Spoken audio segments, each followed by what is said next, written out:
Good morning everyone, welcome back to my channel, welcome to a new blog. আশা করি তোমরা সবাই খুব ভালো আছো। আজকে যেহেতু সানডে, একটু দেরি করেই ঘুম থেকে উঠেছি। ও সৌরভ গেছে সুইমিং পুলে, মানে প্রত্যেক সপ্তাহে সানডেতে আইদার ও খেলতে যায়, আইদার পুলে যায় অফিসের বন্ধুদের সাথে। তোমাদের সাথে সেই ক্লিপটা আগে শেয়ার করি, তারপর আমি ফিরে আসছি।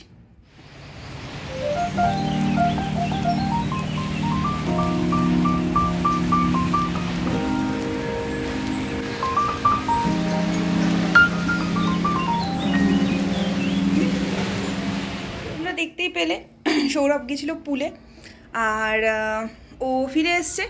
আসার সময় এনেছে আজকে মাছ। পরপর 2 সপ্তাহ চিকেন খেয়েছি, চিকেন খেতে ভালো লাগছে না। আর মাছটা আমি গ্যাপ দিয়েই খেয়েছিলাম, কেননা তোমাদের বলি না যে গোটা মাছ আনতে হয়, তো ওই জন্য 2 সপ্তাহ মাছ আনিনি। এই সপ্তাহে মাছ এনেছে, তো মাছ ধোবো আমি, ব্রেকফাস্ট করবো, তারপরে মাছ টাছ ধোবো। আর চুলের অবস্থাটা দেখতেই পাচ্ছ প্রচণ্ড খারাপ, বিকজ আমি ফ্রাইডেতে শ্যাম্পু করতে পারিনি, সেই ওয়েডনেসডেতে শ্যাম্পু করেছিলাম। আর বাইরে বেরোয় যেহেতু ধুলো টুলো লাগে। আজকে ব্রেকফাস্ট করে উঠে ভালো করে তেল দেবো চুলটাতে, তারপরে শ্যাম্পু করব। তো আজকে হচ্ছে স্কিন কেয়ারেরও দিন, প্লাস ঘর গুছানো এগুলো তো থাকেই। আরেকটা কাজ যেটা ঘুম থেকে উঠেই করে নিয়েছি, সেটা হচ্ছে গাছে জল দিয়েছি রোদ ওঠার আগেই। তো এত এখানে গরম পড়েছে, রোদ ওঠার আগেই আমি গাছে একবার জল দিই, আর একবার সন্ধ্যাবেলা, মানে রোদটা পুরো পড়ে যাওয়ার পর একবার গাছে জল দিই। তো দেখো এখন হাওয়াও দিচ্ছে, কি ভালো লাগছে এই জল দিয়ে উঠেছি, তোমাদের দেখা যাবে।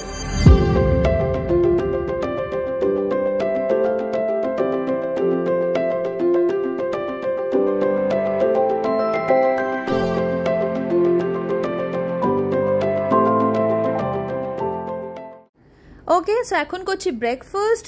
অমলেট, ব্রেড, জিলিপি আছে, চা তো আছেই, আর এখানে একটা মুভি চালিয়েছি। আজকে যেহেতু ছুটির দিন, রিল্যাক্স করে ব্রেকফাস্ট করছি।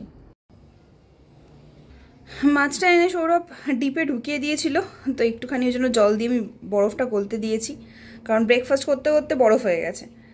আর সৌরভ এনেছে ডাব, তো আজকে ডাবও খাবো। গরম পড়েছে, আমার লাঞ্চ আর ভাত খেতে ইচ্ছে করছে না, আমি চিড়ে দই খাবো, দই আর চিড়ে। আর সৌরভ বলে আমি ছাতুর শরবত খাবো, পরে খিদে পেলে দেখা যাবে। মাছটা ধুয়ে রেখে দিয়েছি, সবই করেছি, বাট ভালো লাগছে না, এত গরম। আর কালকে আম কিনেছিলাম, ভুলেই গেছি আমি এটা ফ্রিজে ঢোকাতে। তা এখন একটা আম ভিজিয়ে রাখবো, আর বাকিগুলো ফ্রিজে রাখবো। এই সিজনে প্রথম আম বাড়িতে আনলাম, অফিসে তো খেয়েছি, কিন্তু বাড়িতেই প্রথমবার আনলাম। মিন্ত্রা থেকে এই পার্সেলটা এসছে, একটা কুর্তি অর্ডার করেছিলাম।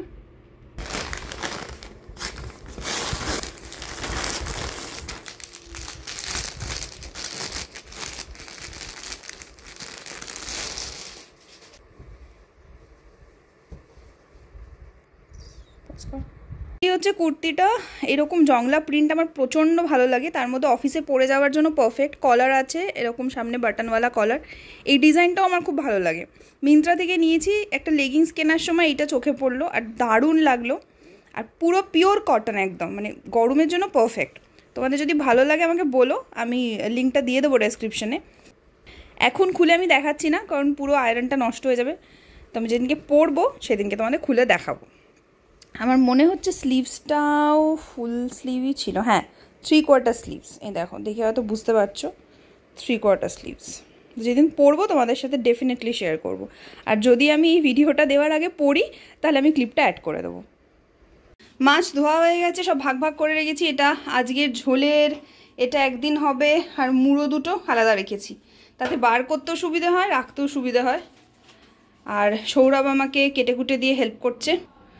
এই যে সৌরভ কেটে কুটে দিয়ে এখানে হেল্প করছে।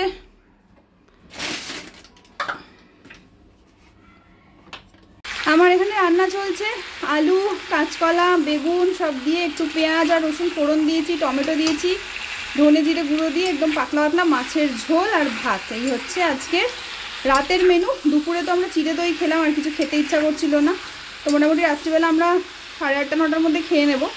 তো এইটা আর ভাত, ব্যাস। যা গরম, আমি পুরো স্নান করে যাচ্ছি এইটুকু রান্না করতে গিয়ে। এই যে তেল নিয়ে নিয়েছি, এবার মাথায় করব তেল মালিশ। এই যে হয়ে গেছে আমার তেল মালিশ। এক হাতে ফোন ধরে তেল মালিশ করা পসিবল না, তাই এখনই তোমাদের দেখাচ্ছি। একটা এরকম টেনে ক্ল্যাচার লাগিয়ে নিয়েছি। তেল লাগানোর পর আমি কম করি না, ভালো করে চুল আঁচড়ে নিই, তারপরে তেল লাগাই। তো বেসিক্যালি আমি নর্মাল কোকোনাট অয়েল, একদম নর্মাল যে প্যারাশুট কোকোনাট অয়েল, ওটা, তার সাথে একটু ক্যাস্টার অয়েল, একটা ভিটামিন ই ক্যাপসুল, এবার লেন্থ ওয়াইজ তোমরা দুটো ইউজ করতে পারো। আর রোজমেরি এসেনশিয়াল অয়েল বা tea tree oil. Rosemary essential অয়েলটা হচ্ছে গ্রোথের জন্য, আর টি ট্রি অয়েলটা হচ্ছে যদি ড্যান্ড্রফ থাকে। তো আমার দেখছি একটু স্ক্যাল্পটা ড্রাই লাগছিলো, তো আমি টি ট্রি অয়েলটা ইউজ করেছি আর একটু অ্যালোভেরা জেল দিয়েছি। তো এটা 1 ঘন্টা রাখবো, ততক্ষণে ইন দ্য মিন টাইম আমার রান্না হয়ে যাবে, রান্নাঘর পরিষ্কার করা হয়ে যাবে, আমার তেলটাও মানে 1 ঘন্টা থেকে যাবে। তারপর করবো শ্যাম্পু। তো যদি আজকে স্কিন কেয়ার করার টাইম পাই, মানে যদি কোনো ফেস প্যাক লাগাই, তাহলে সেটাও তোমাদের সাথে শেয়ার করবো, আর যদি না লাগাই তো নেক্সট যেদিন লাগাবো সেদিন। গরম গরম মাছের ঝোল রেডি, আর তার সাথে ভাত।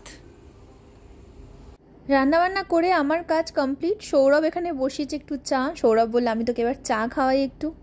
এই যে সৌরভ বানিয়ে এনেছে চা, বিস্কিট, আর এই যে দেখো, না এটা কিনেছে বড়া পাও বানিয়ে আনলাম, আর এটার সাথে চাটনিটা আলাদা করে নিয়েছে, নালে মানে নরম হয়ে যেত। তো বড়া পাও আর চা এনজয় করি। ওকে, সো স্নান করা হয়ে গেছে, অনেকটা দেরি হয়ে গেল, বাট আমি জেনারেলি সূর্য ডোবার পরে শ্যাম্পু করতে বেশি প্রেফার করি, বেশ ভালো লাগে, আরাম লাগে। আর যেহেতু সমস্ত কাজকর্ম হয়ে গেছে, তো আর স্নান করে ঘামাঘুমির কোনো সিন নেই। স্কিন কেয়ার আজকে সেরকম কিছু করিনি, নর্মাল ফেস ওয়াশ দিয়ে মুখ ধুয়ে একবারে নাইট ক্রিমটা লাগিয়ে নিয়েছি। তো কারণ অনেকটা লেটেই স্নান করলাম, তো এরপর আবার ফেস ওয়াশ করবো, আবার নাইট ক্রিম লাগাবো, কোনো মানে হয় না। আর ডিনার করবো পরে, একটু লেটেই করবো আজকে, কেননা সন্ধ্যেবেলা দেখলে বড়া পাওয়ার চা খেয়ে ফেললাম। তো একটু চিট মাঝে মাঝে উইকেন্ডে ভালোই লাগে। আর চুটুর পুটুর খেতে এমনিই ভালোবাসি, বাট পেটটা ভরে গেছে, একটু লেটে ডিনার করব। তো এখন একটু মোবাইল এডিটিংয়ের কাজ আছে, কিছু ডেটা ট্রান্সফার করা আছে, সমস্তগুলো করব, তারপরে করব ডিনার। তো দেখা হবে তোমাদের সাথে ডিনার টেবিলে। ডিনার করতে তার আগে আমটা কেটে নিলাম, আর এটা এখন রাখবো ফ্রিজে, ডিনার করার পরে খাবো, ততক্ষণ একটু ঠান্ডা ঠান্ডা হয়ে যাবে। কালারটা দেখে তো ভালোই লাগছে, স্মেলটাও ভালো, কতটা মিষ্টি হবে সেটা খেয়ে বলতে পারবো। এবার হচ্ছে ডিনার টাইম, বসে গেছি ডিনার নিয়ে। মাছের ঝোল আর ভাত, আর লেবু আছে, কাঁচা পেঁয়াজ আছে, আর আছে আমের চাটনি, আর সঙ্গে একটুখানি একটা মুভি দেখছিলাম পাটনা শুক্লা বলে, ওটাই শেষ করব। তোমাদের বলেছিলাম আম খাওয়ার সময় বলবো আমটা কেমন। সৌরভ বল আগে কেমন? জামার কালার সঙ্গে ম্যাচ করে। টেস্ট কেমন? দারুণ দারুণ, খুব মিষ্টি। হ্যাঁ, অ্যাকচুয়ালি আমটা খুব মিষ্টি, যতটা ভেবেছিলাম তার থেকেও বেশি মিষ্টি। ভালো লাগলো, ভালো লেগেছে। ফাটাফাটি, আরো দুটো কাটতে পারবো না। ওকে, খাওয়া দাওয়া হয়ে গেছে, আর আজকের ব্লগটাও এই অবধি রাখছি। ব্লগটা যদি ভালো লেগে থাকে তাহলে প্লিজ একটা লাইক করে দিও, শেয়ার করে দিও, আর যদি চ্যানেলটাকে এখনও সাবস্ক্রাইব করে না থাকো তাহলে প্লিজ সাবস্ক্রাইব মাই চ্যানেল। ভালো থেকো, সুস্থ থেকো, নিজের মনকে ভালো রেখো। Take care, stay blessed, stay pretty and stay tuned.